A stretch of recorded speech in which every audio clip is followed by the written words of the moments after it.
كلهم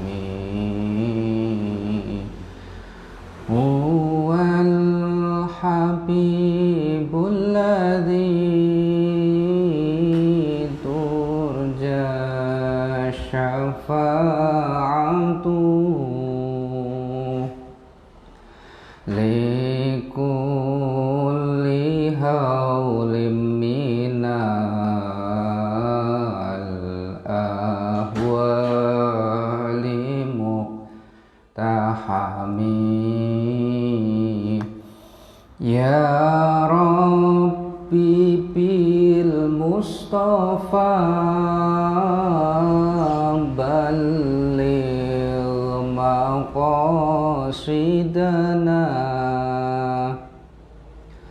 واغفر لنا ما مضى يا واسع الكرم. Assalamualaikum warahmatullahi wabarakatuh.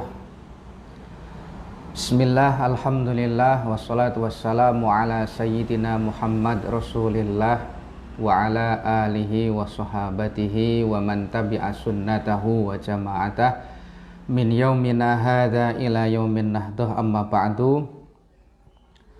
Para pemirsa yang dirahmati oleh Allah subhanahu wa ta'ala, pada kesempatan kali ini kita akan melanjutkan kajian kitab Lubabul Hadis.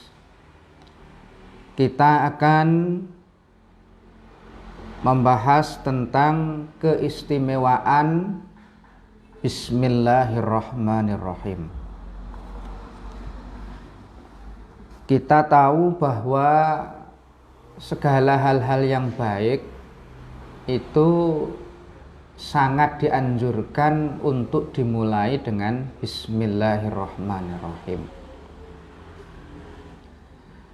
Al-Quranul Karim itu merupakan ringkasan dari kitab yang jumlahnya sangat banyak. Kitab-kitab Allah yang jumlahnya sangat banyak itu diringkas menjadi 4. Ada Taurat, ada Zabur, ada Injil, dan yang paling istimewa itu adalah Al-Quran. Al-Quran diringkas menjadi Yasin. Jadi diperes, kalau Al-Quran itu diperes maka intinya adalah Yasin. Yasin ya, diperes nanti intinya adalah Fatihah. Fatihah itu intinya adalah Bismillahirrahmanirrahim. Karenanya maka kalau hal-hal baik, contohnya orang uangnya banyak yang tidak berkah, yaitu akan cepat habis. Misalkan orang kaya, kekayaannya banyak, mobilnya banyak, rumahnya mewah, ya, hartanya miliatan, ya, tapi anaknya tiap minggu itu operasi. Minggu ini operasi, begitu operasi ternyata guntingnya dokter itu masih ketinggalan di dalam perut. Akhirnya minggu depannya harus operasi lagi. Selesai operasi ternyata jarumnya lupa untuk diambil. Minggu berikutnya operasi lagi. Ya, dan begitulah seterusnya. Karena saking banyaknya operasi, uang yang banyak pun itu bisa jadi ludes. Itu artinya uang yang tidak berkah. Karenanya bismillah itu menjadi penting, ya, agar sesuatu itu menjadi berkah. Makan pun ya kita disyariatkan untuk membaca bismillah, ya, agar makanan yang kita makan nanti itu menjadi vitamin yang dibutuhkan oleh tubuh, bukan malah menjadi penyakit. Qala sallallahu alaihi wasallam, ma min abdin yaqulu bismillahirrahmanirrahim illa dzabasyaitonu kama yadzubur rasasu 'alan nar. Mamin abdin ora ana saking kawula yaqulu kang ngucap sapa abdin Bismillahirrahmanirrahim ing lafat Bismillahirrahmanirrahim illa dzaba kejaba cair sapa as-syaitonu setan kama yadzubu kaya oleh cair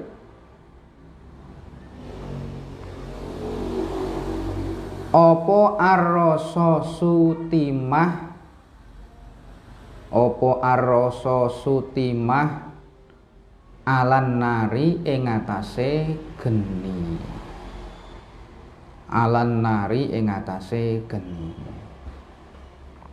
Kalau ada orang mengucapkan Bismillahirrahmanirrahim, maka setan itu akan meleleh sebagaimana timah itu meleleh ketika terkena panas.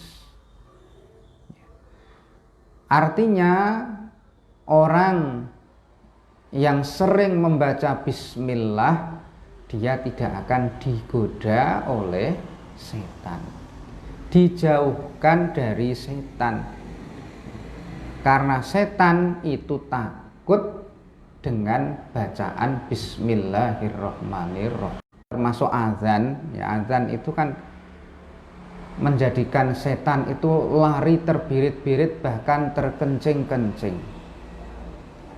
Makanya kalau ruqyah, ya, ruqyah itu kalau ada orang kejinan, terus diselamatkan orang, apa istilahnya kejinan itu apa Mbak istilahnya? Kesurupan. Ada orang kesurupan, ya, kemasukan jin itu sampai meronta-ronta. Lalu biasanya ketika ruqyah yang pertama kali dibaca itu mesti bismillah, baru surat-surat tertentu atau ayat-ayat pendek. Nah, dengan bismillah saja itu biasanya, ya, setannya itu sudah langsung keluar, karena memang bismillah itu sangat ampuh, mengandung asmanya Allah, membuat setan itu takut.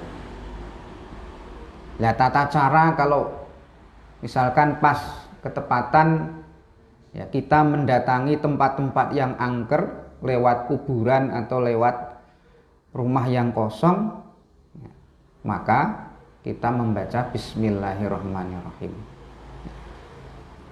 Kalau perlu ditambahkan dengan ayat kursi. Ayat kursi itu juga ampuh untuk mengusir setan. Ada setan, ada putih-putih, kita bacakan ayat kursi. Ya, kalau ternyata udah dibacakan ayat kursi tidak lari, cukup dilempar pakai kursi. Ya, insya Allah lari.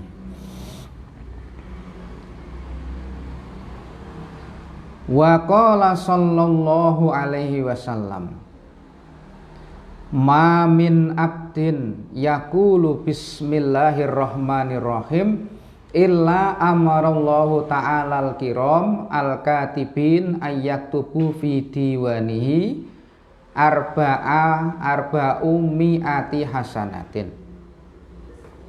Ma min abdin ora ana saking kawula yaqulu kang ngucap sapa abdin Bismillahirrahmanirrahim ing ucapan bismillahirrahmanirrahim illa amaro kejaba perintah sapa Allahu ta'ala Gusti Allah ta'ala al-kirama ing malaikat kang mulya, al-kirama ing malaikat kang mulya, al-katibina kang padha nulis, ayak tubu ing yen to nulis sapa kiram fi diwanihi ing dalem buku catatane Allah arba'mi'ati hasanatin ing 400 kebaikan. Arba'umi'ati hasanatin ing 400 kebaikan. Seseorang membaca bismillahirrahmanirrahim, maka Allah itu akan memerintahkan malaikat pencatat amal untuk mencatatnya sebanyak 400 kebaikan. Itu satu bismillah. Kalau 2 800, kalau 3 1200, kalau 4 1600 dan seterusnya. Itu diantara keistimewaan bismillah, pahalanya sangat banyak. Satu bismillah dibaca, pahalanya sama seperti 400 kebaikan. Wa qala lan dawuh sapa Nabi sallallahu alaihi wasallam, man qala bismillahirrahmanirrahim marratan lam yabqa min dzunubihi dzarratun. Man utawi sapa wonge iku kala ngucapake sapa man bismillahirrahmanirrahim ing bismillahirrahmanirrahim marratan kelawan saambalan, lam yabqa mongko ora tetep min dzunubihi saking dosane man apa dzarratun biji, apa dzarratun dzarrah atau biji. Orang yang mengucapkan bismillahirrahmanirrahim sekali, maka dosanya itu hilang semuanya, ya, termasuk ya, tidak ada sekalipun sebiji dzarrah. Sebiji dzarrah itu berarti sangat kecil, yaitu semuanya hilang karena bacaan bismillahirrahmanirrahim. Jadi intinya bismillah itu juga bisa menghapus dosa. Makanya dalam hadis itu innal hasanati yudhibnas sayyiat, ya, bahwa kebaikan itu bisa menghapus kejelekan. Ya, segala kebaikan mulai dari sholat itu menghapus dosa. Di sini bacaan bismillahirrahmanirrahim juga menghapus dosa. Wa qala sallallahu alaihi wasallam, man kataba bismillahi fajawwada ta'ziman lillah ghufira lahu ma taqaddama min dzambihi wa ma ta'akhkhar. Man utawi sapa wonge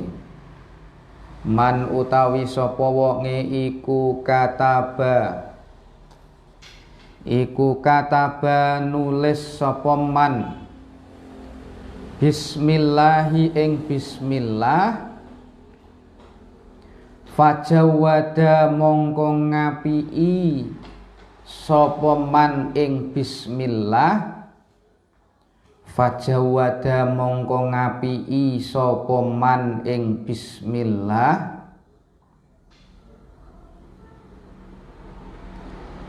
ta'ziman krana ngagungake lillahi maring Allah, Ghufira mongko di ngapura lahu kedue man ma opo barang takot dama kang wus dhisik opo ma min zambihi saking dosane man wa malan barang ta'akhara kang keri apa ma ta'akhara kang keri apa ma. Kemarin ada beberapa pertanyaan yang disampaikan oleh beberapa audiens, oleh beberapa teman-teman yang ngaji melalui online ya, nanti di akhir akan coba saya sampaikan jawabannya.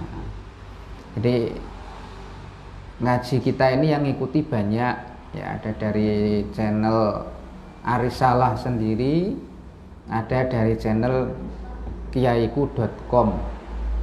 Ya, kiaiku.com ini miliknya salah satu pengurus dari LDNU Jombang, followersnya sangat banyak, bukan hanya di Indonesia tapi sudah sampai kemarin yang komentar itu ada dari Malaysia, Johor Malaysia ya, kemudian ada juga dari Singapura ya, mudah-mudahan makin banyak lagi yang ikut ngaji ya, karena keistimewaan ngaji itu yang dulu pertama saya sampaikan ya, ngaji 1 jam itu manfaatnya dan pahalanya lebih banyak, lebih utama dibanding 1000 rakaat sholat sunnah. Jadi ngaji 1 jam itu pahalanya lebih banyak dibanding sholat sunnah 1000 rakaat ya, padahal hampir tidak mungkin ya rasanya kita sholat sunat kok sampai 1000 rakaat. Wong 2 rakaat saja itu rasanya sudah sangat berat. Sholat 2 rakaat boyok itu bahasa Indonesianya apa? Dengkek apa sana? Pinggul ya. Pinggang atau pinggul ya, baru 2 rakaat itu pinggul sudah letih. Padahal kalau pinggul dipakai joget itu 1 jam kuat. Itulah namanya godaan setan terhadap manusia. Yang baik itu rasanya cepat capek, sedangkan yang tidak baik bisa tahan sampai lama. Ya, mata dipakai ngaji Quran yang tulisannya besar-besar itu tidak kelihatan ya, cepat capek. Tapi dipakai membuka HP yang tulisannya kecil sambil begini-begini itu tetap kelihatan. Itulah godaan setan ya. Waqala, dan ngaji sekarang itu modelnya macam-macam, ada yang online. Lalu ada yang tanya, kalau online juga dapat pahala banyak? Ya dapat.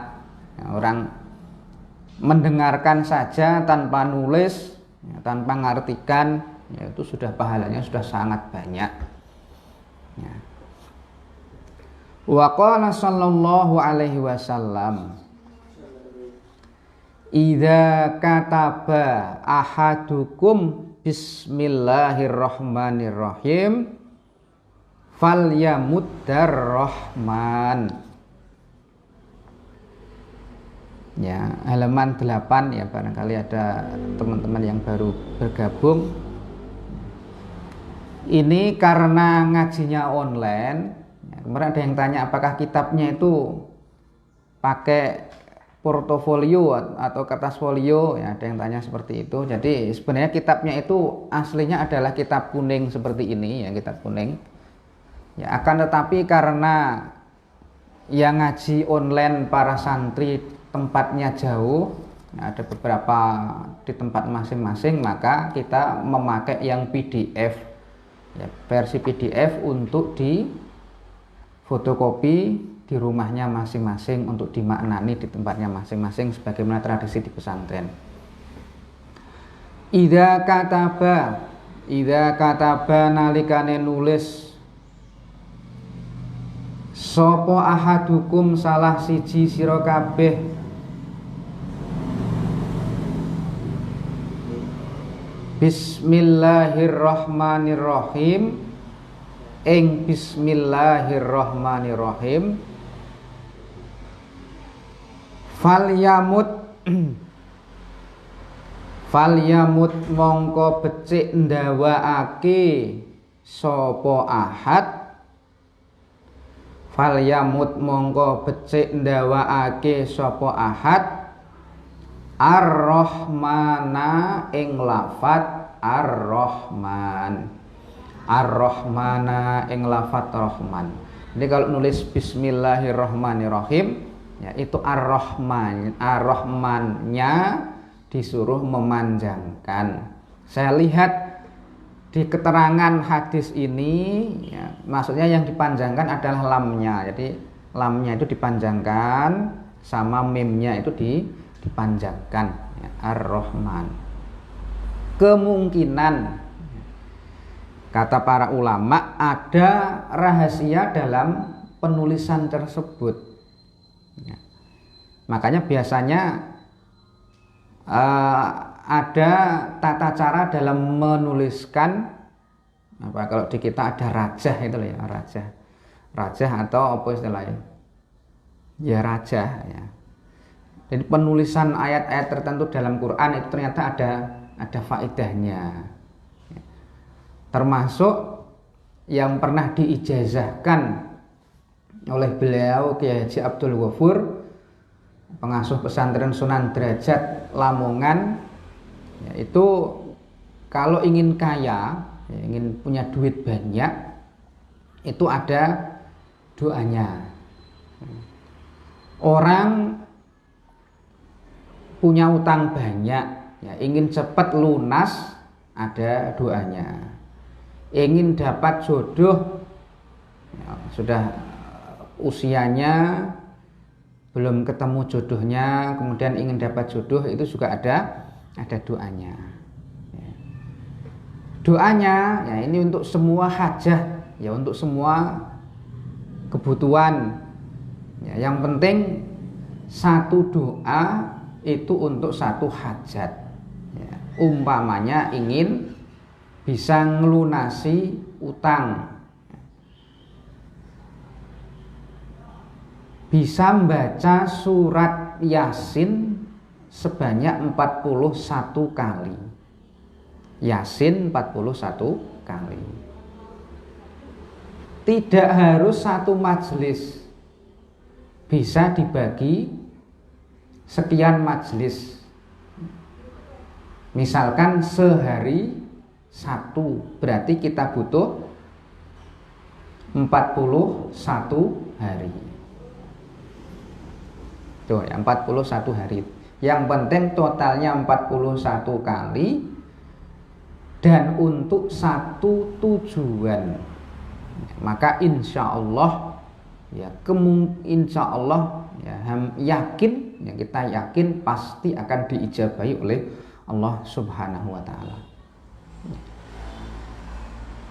Atau bisa juga dengan ngundang orang. Misalkan kalau orangnya 20, masing-masing orang baca 2 kali. Ada yang baca 3 kali, ya satu orang, ya. Atau kalau ngundang 41 orang, ya masing-masing orang baca 1 kali. Yang penting terang-terangan, ya ketika akan memulai itu terang-terangan menerangkan, ya berbicara ke mereka, ini tujuannya adalah agar saya bisa nyaur utang misalkan. Itu alternatif pertama, Yasin 41 kali. Alternatif yang kedua, Fatihah. Kalau Fatihah itu bacanya 313 kali. Tidak harus satu majelis, ya bisa sampai berhari-hari, sehari misalkan 10 ya, sampai 313 kali. Kalau tidak Fatihah, alternatif yang ketiga adalah membaca bismillah. Bismillah dibaca sebanyak jumlah hurufnya menurut abjadun hawazun. Ya, gampangnya itu kalau bismillah itu sebanyak 786 kali. 786 kali. Bisa satu majelis, bisa dicicil.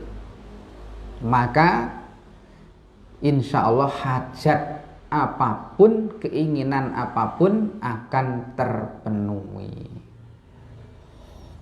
Itu silakan diamalkan, ya monggo diamalkan bareng-bareng.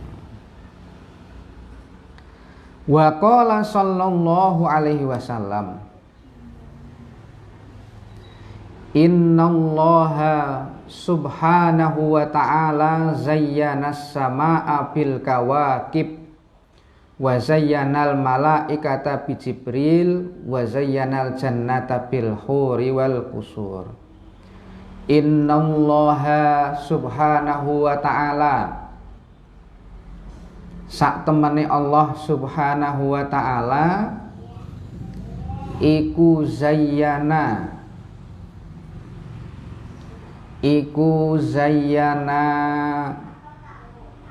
maes-maesi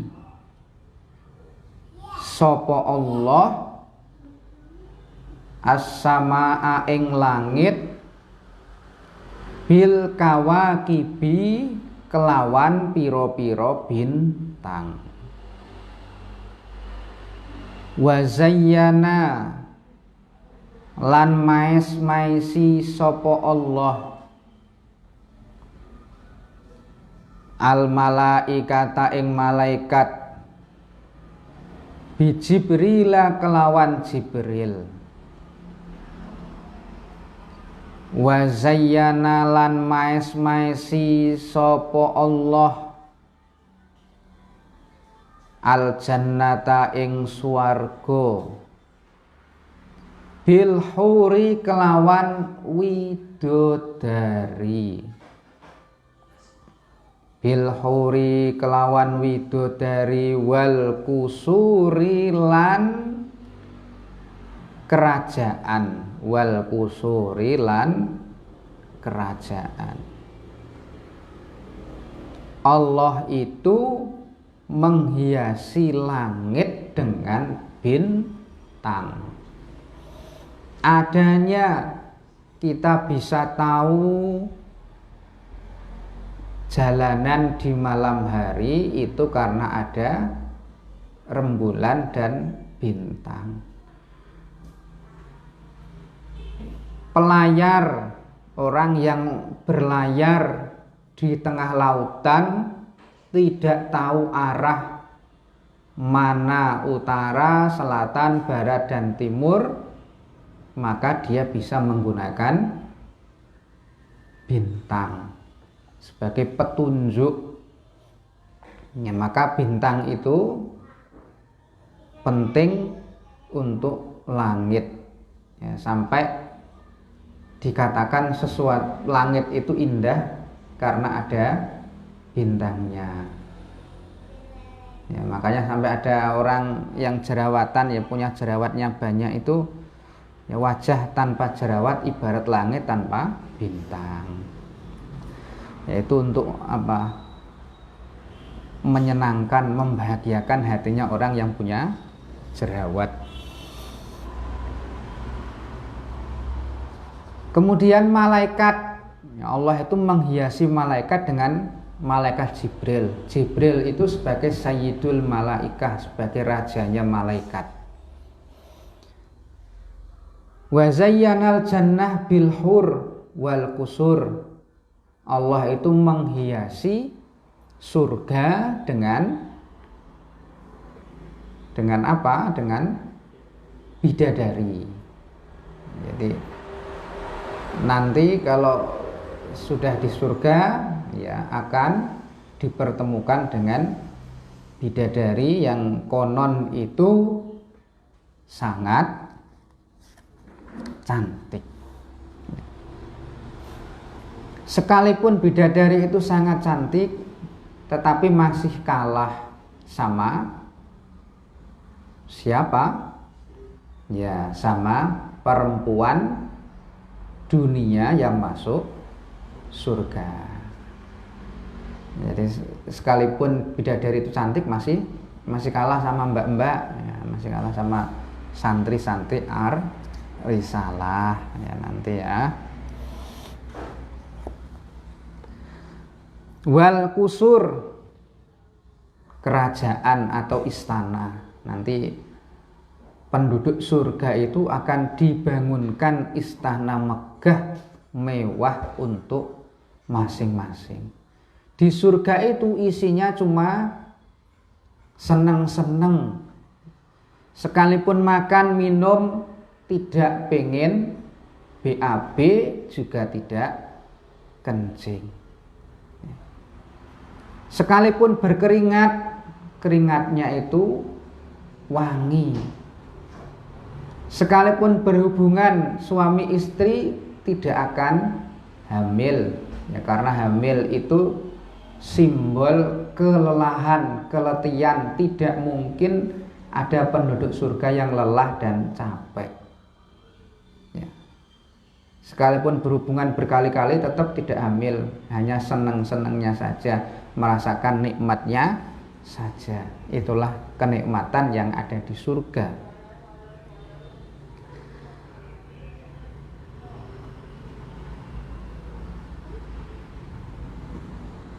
Terusnya hadis, wa zayyanal anbiya'a bi Muhammadin sallallahu alaihi wasallam. Wa zayyana lan mais-maisi sapa Allah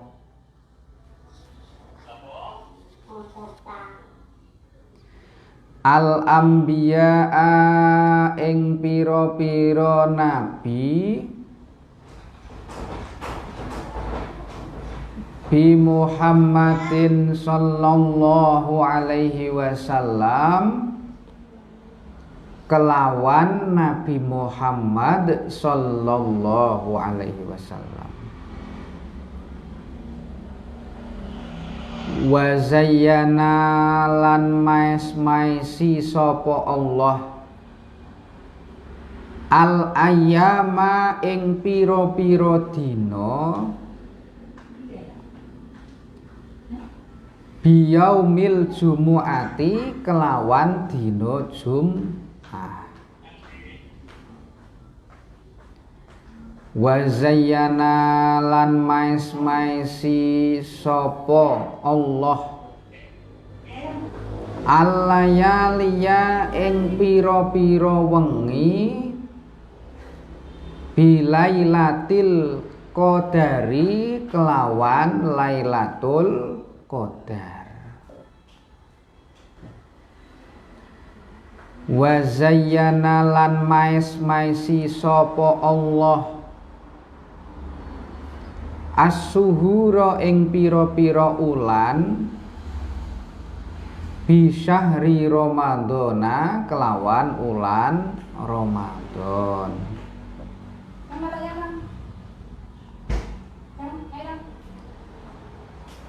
Allah itu menghiasi para nabi dengan Nabi Muhammad sallallahu alaihi wasallam. Karenanya maka Nabi Muhammad itu sebagai Sayyidul Anbiya, rajane para nabi. Ketika di hari pembalasan nanti semua orang merasakan ketakutan yang luar biasa, merasakan kekhawatiran yang sangat dahsyat, karena dia akan disidang oleh Allah Subhanahu wa taala. Termasuk orang yang bahagiakah atau orang yang celaka? Semuanya takut, semuanya khawatir. Semua sibuk dengan urusannya masing-masing. Tidak ada yang bisa menolong. Tidak ada yang bisa dijadikan teman curhat, teman untuk saling berbagi rasa, berbagi kebahagiaan, sekalipun di dunia itu sudah sumpah sehidup semati, tetap saja masing-masing sibuk dengan urusannya.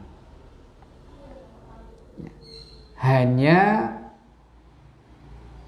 Nabi Muhammad Sallallahu Alaihi Wasallam yang diberi keistimewaan oleh Allah untuk pertama kali menjadi nabi yang bisa mensyafaati umatnya.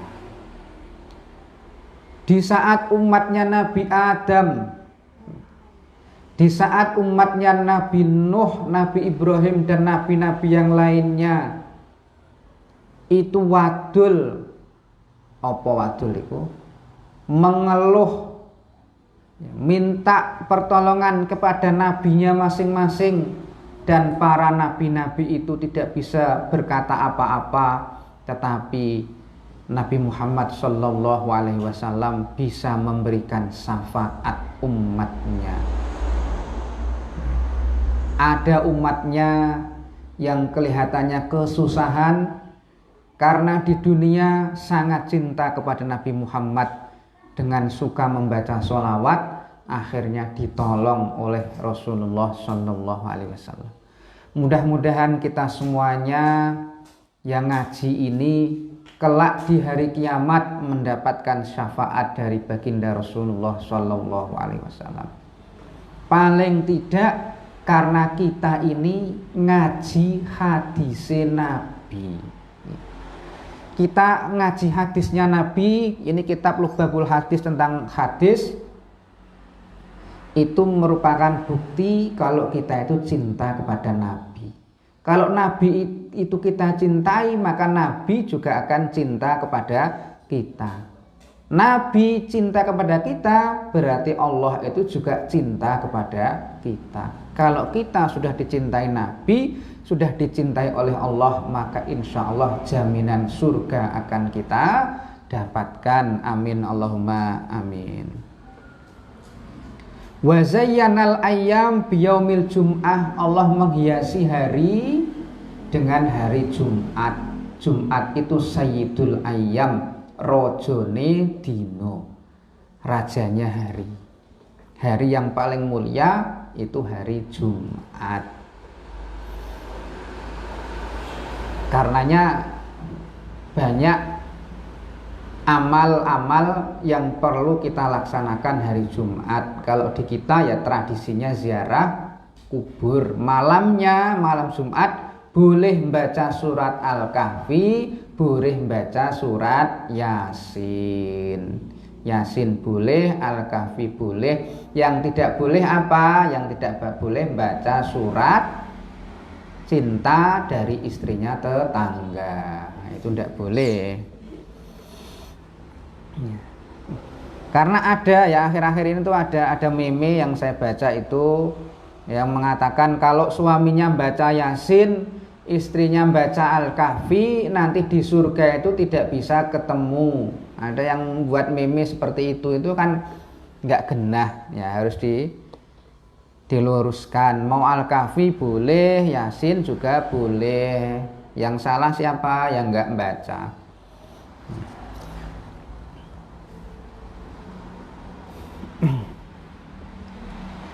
Wa zayyanal layali bilailatil qadri. Ya, malam-malam itu oleh Allah dihiasi dengan malam Lailatul Qadar. Lailatul Qadri khairum min alfi syahr. Malam Lailatul Qadar itu lebih baik dibanding 1000 bulan, 83 tahun lebih sekian. Apalagi sebentar lagi kita akan memasuki bulan Ramadan. Setiap bulan Ramadan itu pasti ada malam Lailatul Qadar, terutama di 10 terakhir bulan Ramadan di malam ganjil 21, 23, 25, 27, 29. Wa zayyana syuhur bi syahri ramadhana, wa zayyana lan mais-maisi sapa Allah as-suhura ing pira-pira ulan bi syahri Ramadan kelawan ulan Ramadan. Bulan ada 12, tapi yang paling istimewa adalah bulan Ramadan. Sebentar lagi akan kita hadapi. Wa zayyana lan mais-maisi sapa Allah al masajida ing pira-pira masjid, al masajida ing pira-pira masjid bil Ka'bati kelawan Ka'bah, bil Ka'bati kelawan Ka'bah.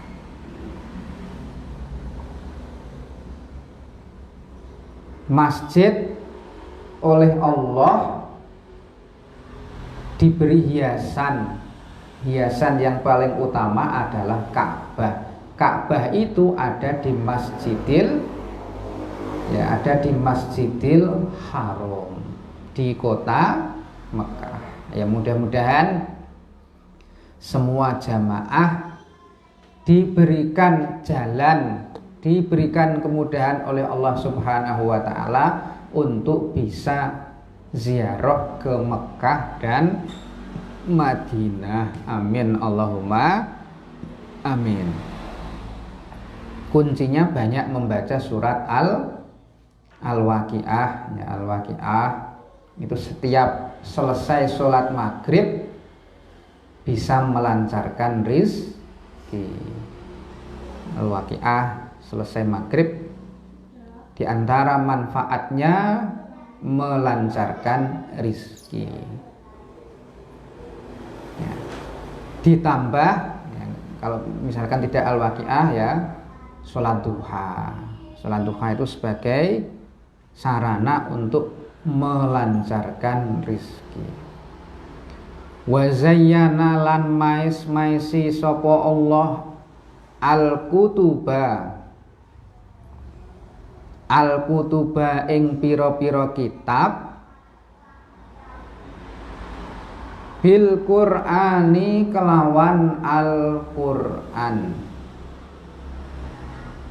Al-Qur'an itu sebagai rajanya kitab. Kalau Taurat sekarang sudah tidak ada.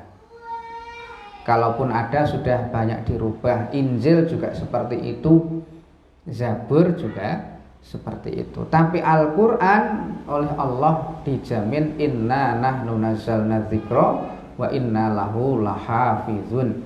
Allah sendiri yang menjaga keotentikan dari Al-Qur'an. Al-Qur'an itu sekalipun sudah lewat 15 abad lebih, itu sampai sekarang masih asli. Kalau ada orang yang memalsukan Al-Qur'an, maka dengan sangat mudah akan diketahui. Karena semakin banyak orang yang menghafal Al-Qur'an. Di Arab itu anak-anak kecil ya usia 14 tahun, 15 tahun sudah banyak yang hafal Al-Qur'an. Imam Syafi'i itu hafal Al-Qur'an usia berapa tahun?